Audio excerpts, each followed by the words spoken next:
कृति आखिर ये क्या करती है और चोरी से बचने के लिए रेलवे ने अपने पंखों को 110 वोल्ट क्यों कर दिया, और ट्रेन का जो एसी होता है ये कितने टन का होता है, इसकी क्षमता कितनी होती है, और ये इसके नीचे इस तरह से सिलिंड्रिकल ड्रम क्यों लगाए रहते हैं। कोच के बाहर यहाँ लिखा रहता है साइड फीलिंग, इसका मतलब क्या होता है, और यहाँ लिफ्ट हियर क्यों लिखा जाता है। रेलवे अपने ट्रेनों में से इस तरह के स्क्रू कपलिंग को हटाकर सीबीसी कपलिंग को क्यों करना चाह रहा है, और ट्रेन के अंदर लगे इस लाइट्स का मतलब क्या होता है जो बीच में लगे रहते हैं। साथ ही रेलवे अपने टॉयलेट को जो सीडीटीएस टॉयलेट थे इसको हटाकर ये अभी कन्वर्ट करने जा रहा है बायो टॉयलेट में।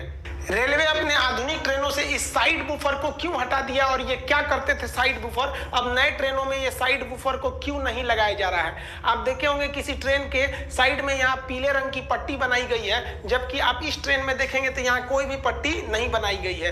किसी ट्रेन के आप बोगी पे देखेंगे तो ऐसे लाइनिंग ये क्यों खींची गई रहती है, इसका मतलब क्या होता है। ट्रेन में सफर के दौरान आप ट्रेन के छत पर इस तरह एक जालीनुमा आकृति देखे होंगे, इसे रूफ वेंटिलेटर कहते हैं। आपको पता है कि गर्म हवा हमेशा ऊपर की ओर जाती है। जब ट्रेन में भीड़ ज्यादा हो जाती है तो उसमें गर्म हवा बनने लगती है, और ये गर्म हवा ट्रेन के ऊपर जाती है, जिस वजह से इसको निकालना जरूरी है, नहीं तो ट्रेन डिसबैलेंस होकर दुर्घटनाग्रस्त हो सकता है। तो इस हवा को बाहर निकलने के लिए जाली दे दिया जाता है, और इसको ऊपर की ओर ट्रेन के ऊपर देखेंगे तो इस तरह से निकलने का रास्ता दे दिया जाता है, और उसको केवल इस तरह से ढक दिया जाता है कि बारिश के दौरान डायरेक्ट पानी अंदर ना आए। तो इसे हम लोग रूफ वेंटिलेटर सिस्टम कहते हैं। आप एक और चीज देखे होंगे कि ट्रेन के पंखे या बल्ब आपके घर में बिजली से नहीं चल सकते हैं। इसका सबसे बड़ा रीजन क्या है कि पहले लोग ट्रेन की लाइट पंखे चोरी करके लेके चले जाते थे, तो रेलवे ने दिमाग लगाया। रेलवे ने कहा कि लोगों को घर में या तो 220 वोल्ट की एसी करंट रहती है,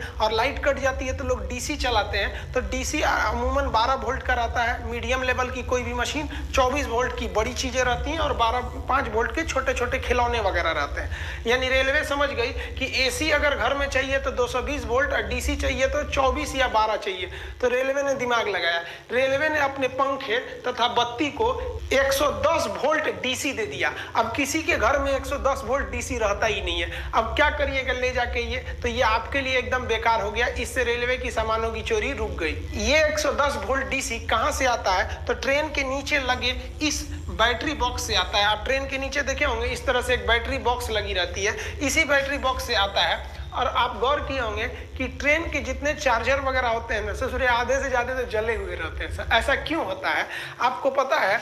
पावर इज इक्वल टू होता है voltage into current, P is equal to V into I. यानी अगर आप वोल्टेज को कम करिएगा तो धारा यानी करंट बढ़ जाएगा। अब ट्रेन में 110 वोल्ट रहता है और घर में 220 वोल्ट, यानी ट्रेन का वोल्टेज कम है, तो वोल्टेज कम होने से उसमें धारा बढ़ जाती है। इस वजह से तार के जलने की समस्या ज्यादा बढ़ जाती है। इसलिए आप देखेंगे ट्रेनों में लिखा रहता है कि रात 10 बजे से सुबह 6 बजे तक मोबाइल इत्यादि को चार्ज में न लगाएं। ऐसा इसलिए लिखा जाता है कि चार्ज में लगाकर आप सो गए हैं तो ज्यादा देर तक उसमें सप्लाई रहेगी, तो बहुत ज्यादा धारा जाने से उसमें आग लग सकता है। कोच के अंदर की बैटरी को स्ट्रेंथ को चेक करने के लिए इस तरह से एक इंडिकेटर लगा दिया जाता है। आप ट्रेन में देखे होंगे ऐसे इंडिकेटर लगे रहते हैं। ग्रीन का मतलब एकदम मेंटेन है बैटरी, कोई दिक्कत नहीं है। येलो चार्जिंग मूड में रहती है, और अगर रेड जलने लगा है तो समझ जाइएगा कि भाई आपका जो बैटरी है वो डिस्चार्ज हो रहा है। ट्रेन कोच का जो बैटरी होता है वो डीसी देता है, और ये जो डीसी होते हैं ये कम वोल्टेज पे दिए जाते हैं, लगभग 110 वोल्ट पर दिए जाते हैं। आपको पता है कि जब भी वोल्टेज कम रहता है तो धारा ज्यादा हो जाती है और वहां शॉर्ट सर्किट का डर होता है। आप ट्रेन पर पायदान के पास देखिएगा, एक और लिखा रहता है साइड फीलिंग और एक और लिखा रहता है लिफ्ट हियर। वो कहीं भी लिखा रहता है, मतलब जनरली ये पायदान के पास लिखा जाता है। इसका मतलब क्या होता है, तो पहले लिफ्ट हियर समझिए। लिफ्ट का मतलब उठाना, यहाँ से उठाइए, यानी यहीं से बोगी को उठाया जाता है ऊपर कोच को अलग करने के लिए। जैसे मेंटेनेंस के लिए ट्रेन जाती है तो उसके बोगी को उठा लिया जाता है, मतलब कोच को उठा लिया जाता है और बोगी को साइड में कर दिया जाता है। तो उठाने के लिए आखिर कहां पर आप क्रेन फंसाइएगा, वहीं ना फंसाना होगा। पता चला कहीं और फंसा देंगे तो अंदर का कोई इंस्ट्रूमेंट टूट जाएगा। तो फंसाने वाले जगह को इंडिकेट करने के लिए लिखा रहता है लिफ्ट हियर। यहाँ देखिए उठा लिया गया, ये ऊपर उठ गया, और इसकी जो बोगी जिसमें चक्कर रहता है उसे बोगी कहते हैं, बोगी बाहर निकल जाएगी। अब साइड फीलिंग का मतलब समझते हैं। साइड फीलिंग का मतलब होता है, साइड मतलब इस साइड से, फिलिंग मतलब भरिए। ये पानी भरने के लिए जगह दिया होता है साइड फिलिंग, ताकि टंकी में पानी को आप भर सके। पानी भरने की व्यवस्था रेलवे के हर स्टेशन पे नहीं रहते हैं, बड़े बड़े स्टेशनों पर इसकी व्यवस्था रहती है। इसके लिए आप देखेंगे 4 इंच मोटा एक पाइप रहता है, जिसमें से ये फ्लेक्सिबल पाइप निकले रहते हैं। इन पाइप की मदद से हम यहाँ से रेलवे का कोई स्टाफ इस साइड फिलिंग जहाँ रहता है वहाँ उस पानी को भरने लगता है। ये पानी कहाँ जाता है? तो ये उस कोच के टंकी में जाता है। एक कोच में 4 टंकी रहती है, 2 इस साइड के बाथरूम में, हर बाथरूम की टंकी अलग रहती है। तो 2 इस साइड में, 2 इस साइड में रहती है, यानी टोटल 4 टंकी रहती है। और एक टंकी की जो कैपेसिटी होती है वो 500 लीटर रहती है, और इसको भरने में 20 मिनट का समय लगता है। तो ये आप देखिए टोटल कैपेसिटी कितनी हो जाएगी, 500 लीटर की एक रहती है, ऐसे ऐसे 4 टंकी रहते हैं, क्योंकि 4 बाथरूम रहता है एक डिब्बे में, तो टोटल 2000 लीटर इसमें भरा जाता है। लगभग 20 मिनट में इसे भर दिया जाता है। ये रेलवे स्टाफ के काम होता है कि जैसे ट्रेन आके लगेगी तुरंत उसको भरना है, इसीलिए उसे ढूंढना न पड़े, ताकि ट्रेन लेट ना हो। वहां स्पष्ट लिख दिया जाता है साइड फिलिंग, यहीं से आप उसको भरिए। लेकिन ससुरा एक दिक्कत आ गया, एसी का जो डिब्बा होता है ना, उसमें यहीं पर एसी लगा रहता है। अब बताइए, जहां टंकी बनाना था वहां एसी लग गया, अब क्या करेंगे? एसी के डिब्बों को देखिएगा तो इस साइड में ये थोड़ा सा पचके होते हैं। यहाँ पे देखिए ये थोड़ा सा, ये ना ये साइड से ये थोड़ा सा पचका हुआ है। क्यों पचका है? क्योंकि वहां टंकी नहीं है, वहां पर क्या लगा हुआ है? एसी। जबकि आप नॉर्मल ट्रेनों को देखेंगे जिसमें एसी नहीं है, वो एक बराबर रहते हैं सब। अब यहाँ एसी लगे होने की वजह से हमको टंकी कहीं और सेट करना पड़ेगा, इसीलिए टंकी नीचे सेट कर दिया जाता है, जिसे 2 ड्रम सिलिंड्रिकल टाइप के दिखाई देते हैं, जिसे वाटर टैंक है, इसी में से पानी का यूज किया जाता है।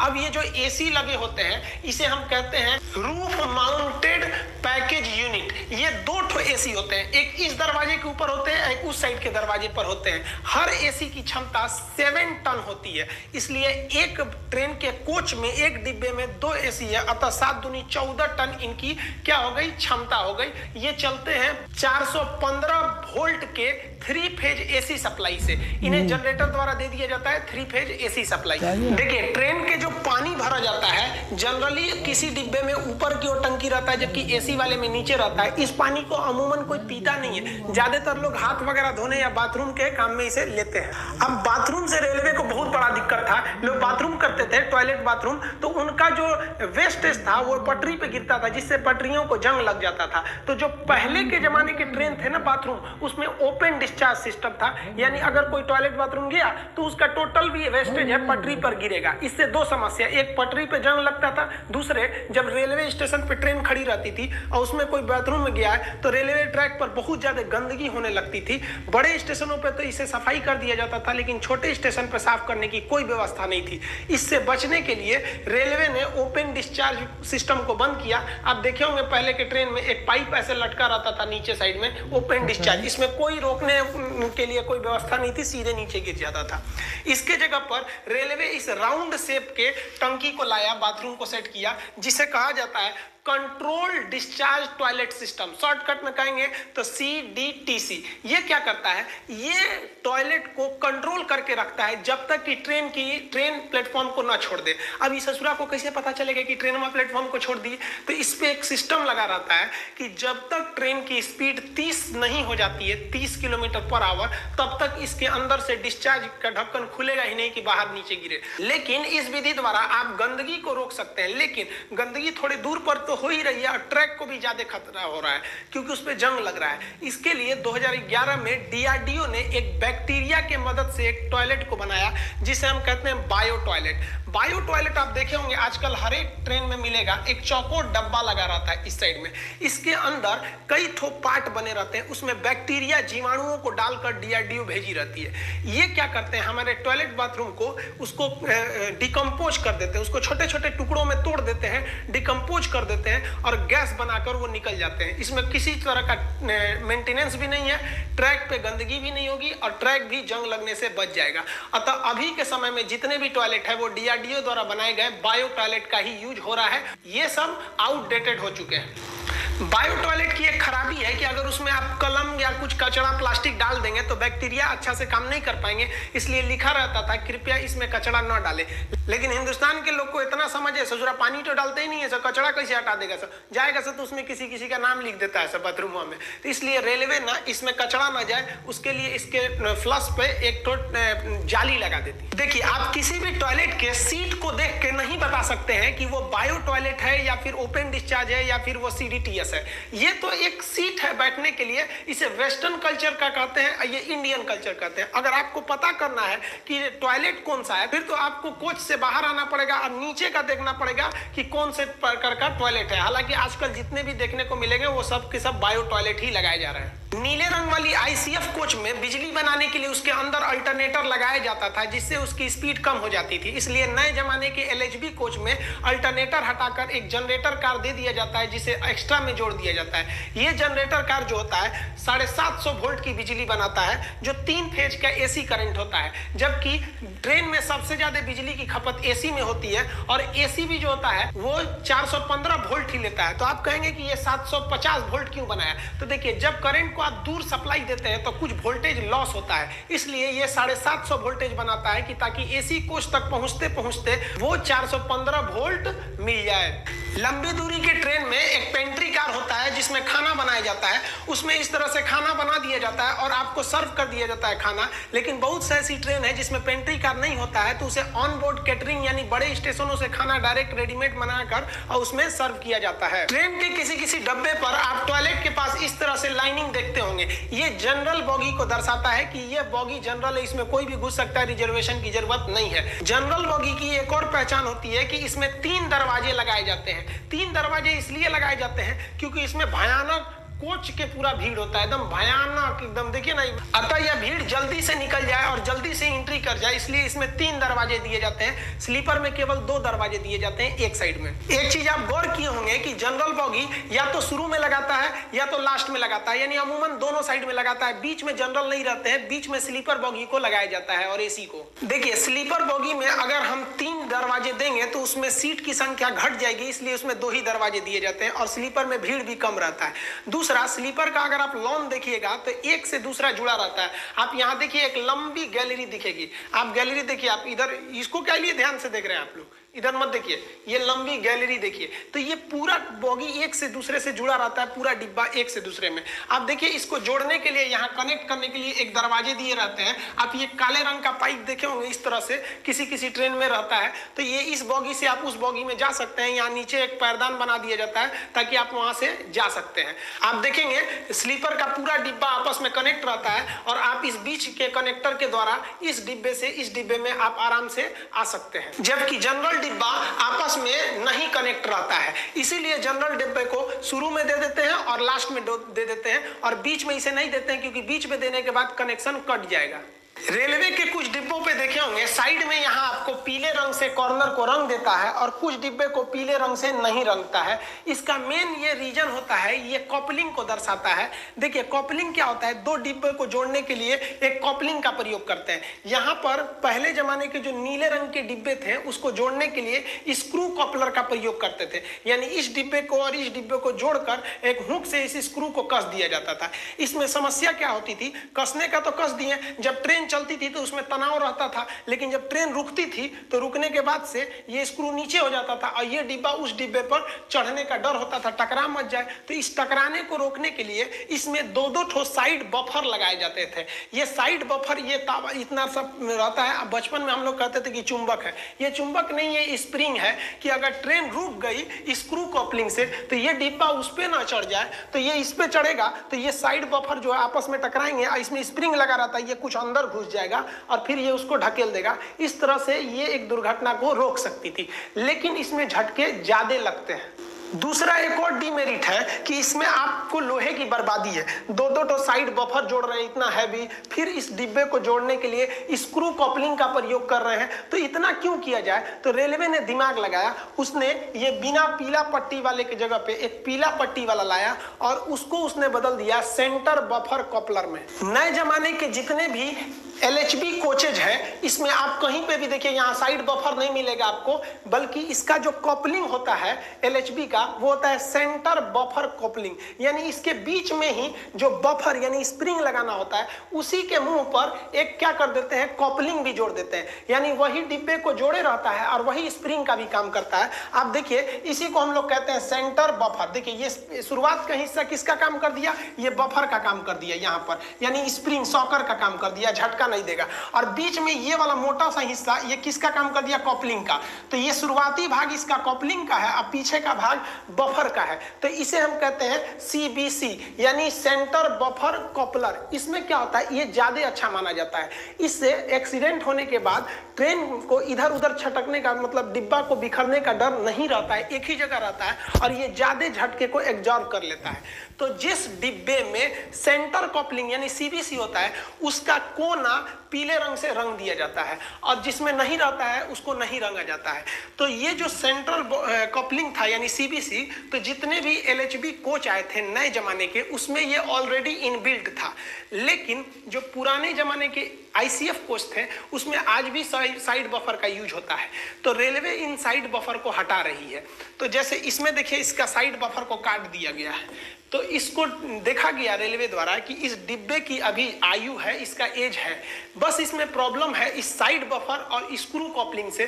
तो इसके स्क्रू कपलिंग को हटा दिया गया और साइड बफर को हटा दिया गया और इसमें CBC यानी सेंटर कपलिंग को जोड़ दिया गया। इसकी पहचान आराम से कर ली जाए इसलिए इसके साइड में आप दिखेगा पीले रंग का पेंट कर दिया गया है ताकि इसकी पहचान हो सके। आप इस ICF कोच को देखिए, इसमें किसी भी तरह का यहाँ साइड में पीले रंग का कोई निशान नहीं है, अतः इसमें अभी भी आपको साइड बफर दिखाई देगा। इसमें साइड बफर है और ये स्क्रू कपलिंग का प्रयोग कर रहा है। और LHB की तो बातें नहीं करिए, इसमें तो CBC देता ही है। आप ट्रेन के डब्बे पर कुछ नंबर लिखे देखे होंगे, इसे हम कोच नंबर कहते हैं। ये 5 डिजिट यानी 5 अक्षर का होता है। शुरुआत के जो 2 डिजिट होते हैं ये इस साल को दर्शाते हैं कि किस साल में ये कोच बना हुआ है, और लास्ट के जो 3 डिजिट होते हैं वो टाइप को दर्शाते हैं किस टाइप का ये कोच है। जैसे इसके शुरू में लिखा है 04 यानी ये 2004 का बना हुआ है, लास्ट में पढ़िए 052 ये AC कोच को दर्शाता है। देखिए AC कोच 1 नंबर का डिब्बा माना जाता है, तो 1 से लेकर 200 तक का नंबर ये AC कोच को दर्शाते हैं, 1 से लेकर 200 तक का। तो आप बताइए 52 किस में आएगा, 1 से लेकर 200 के बीच में, यानी ये AC डिब्बा है। और शुरुआत का 2 अक्षर 04 ये बता रहा है कि 2004 का बना हुआ है। अब AC के बाद सेकंड नंबर आता है किसका, स्लीपर का। तो 1 से 200 AC हो गया, तो 200 से लेकर 400 तक स्लीपर होगा, स्लीपर बोगी 200 से 400 होगा। अब देखिए इसमें लिखा है 98 335, तो 98 क्या है कि ये डिब्बा भैया 1998 का बना है, 335 तो ये 200 से 400 के बीच में आएगा। ये कौन सा है, तो स्लीपर को ये दर्शा रहा है। अब स्लीपर के बाद आता है आपका जनरल। तो जनरल कहां से होगा, तो भाई 1 से 200 AC हो गया, 200 से 400 स्लीपर हो गया, तो 400 से लेकर 600 के बीच में आपका जनरल डिब्बा आ जाएगा। आप यहां पर ये लिखा है, हम यहां बड़ा लिख देते हैं 12429, तो ये कब का बना है, 2012 का। 429 देखिए 400 से लेकर 600 के बीच में आएगा, अतः यह जनरल डिब्बा है। जनरल डिब्बे की 2 और पहचान आपको बता दी है कि आपके दरवाजे इसमें कितने दिखाई देंगे, 3 दरवाजे इसमें दिखाई देंगे, साथ में साइड में यहां इसे लाइनिंग भी दिखाई देगी। अब 600 से 700 चेयर कार को दर्शाता है। देखिए ट्रेन में जब भीड़ ज्यादा हो जाए और सबको रिजर्वेशन नहीं दे पाती है तो कम दूरी के लिए चेयर कार दे दिया जाता है। उसमें काफी अच्छा चेयर होता है, आरामदायक होता है, फ्लाइट के जैसे। जैसे जन शताब्दी हो गया, इसमें केवल आपको बैठने के लिए यही मिलेगा और इसका भी रिजर्वेशन होता है। तो वो चेयर कार के डिब्बा को दर्शाया जाता है, कहां से, 600 से लेकर 700 तक के चेयर कार को दर्शाया जाता है। जैसे यहां लिखा है 02615, अब बताइए 2002 की बनी है, 615 तो इसी के बीच में आएगा। ये जन शताब्दी ट्रेन है और ये चेयर कार डिब्बा को दर्शा रहा है। अब 700 से 800 तक का नंबर जो होता है वो सीटिंग कम लगेज को दर्शाता है। जब कभी रेलवे को ऐसे डिब्बे भेजने रहते हैं कि जिसमें ज्यादा सामान नहीं ले जाना है, तो क्या करते हैं, उस डिब्बे में आधा बैठने का जगह बना देता है सीटिंग के लिए और आधा लगेज को बना देता है, और इसी को हम लोग कहते हैं सीटिंग कम लगेज। इसका नंबर 700 से 800 के बीच बीच में होता है। आप यहाँ पढ़िएगा, लिखा है 08701। तो आप बताइए 701 तो 700 और 800 के बीच में ही आएगा। अतः यह सीटिंग कम लगेज है, आधा जो लगेज होगा और आधा में आदमी बैठेंगे। तो इसको जनरली रेलवे क्या करती है कि इसको विकलांग श्रेणी में डाल देती है, क्योंकि हैंडीकैप की संख्या कम होती है तो उनको इसी में डाल देती है कि भाई आप इसमें सेफ रहिए। तो ये आप इसको पहचान सकते हैं, ये 2008 का है। अब जिस भी डिब्बे के ऊपर 800 से ज्यादा का नंबर लिखा रहता है तो या तो वो चिट्ठी ले जाने वाली बोगी होगी या तो पेंट्री कार वाला होगा। जैसे देखिए पेंट्री कार में क्या लिखा है 805, तो 805 ये नहीं 800 से ज्यादा है, तभी तो क्या लिखा है भाई पेंट्री कार का 800 से 5 है। जैसे यहाँ आप पढ़िए तो 15 का मतलब क्या है भाई 2015 का है, 857 800 से ज्यादा जनरेटर कार है। तो 800 से ज्यादा में या तो पेंट्री कार होगा या तो फिर मेल वाला होगा जो चिट्ठी ले जाता है, या तो जनरेटर कार होगा। आप यहाँ एक चीज देखेंगे, यहाँ सी लिखा हुआ है। सी किस चीज को दर्शा रहा है कि कॉपलिंग को दर्शा रहा है कि ये सीबीसी कॉपलिंग है और इसमें साइड बफर नहीं लगा है। अब ट्रेन के लास्ट में एक क्रॉस बना रहता है जो ये बताता है कि पूरी ट्रेन जा चुकी है, यही लास्ट डिब्बा था। और यहाँ लास्ट में आपको एलवी लिखा रहता है। एलवी का मतलब होता है लास्ट व्हीकल, यानी आखिरी डिब्बा अब निकल गया है, टेंशन फ्री। ट्रेन कहीं से टूटी नहीं है बीच से, आप टेंशन फ्री रहिएगा। इसके अलावा आप देखेंगे यहाँ एक लाइट लगा रहता है जो कंटिन्यू नहीं जलता है बल्कि ब्लिंक करते रहता है, साइड में भी लगा दिया जाता है। ये इसलिए बताता है कि अगर बीच में कहीं ट्रेन में कोई फॉल्ट आ जाता है, ट्रेन रुकती है, तो पीछे से अगर कोई सेम ट्रैक पे ट्रेन आ रही है तो उसे वो लाइट दिख सके। अब ये लाइट को एनर्जी कहां से मिलती है, तो बैटरी से मिलती है। आप ट्रेन में सफर करते समय इस तरह से सीफा या डब्ल्यू या WL साइन देखे होंगे, या संटिंग साइन, सिग्नल साइन, इस सब का मतलब क्या होता है। और आप एक चीज और देखे होंगे कि कभी कभी सिग्नल ग्रीन रहता है फिर भी सब जो ट्रेन में बड़ी धीरे धीरे ले जाता है। ये कॉशन इंडिकेटर क्या होते हैं सब, तो ये सब साइन का मतलब क्या होता है, इस सब में भी अंतर हम किसी और वीडियो में समझा देंगे।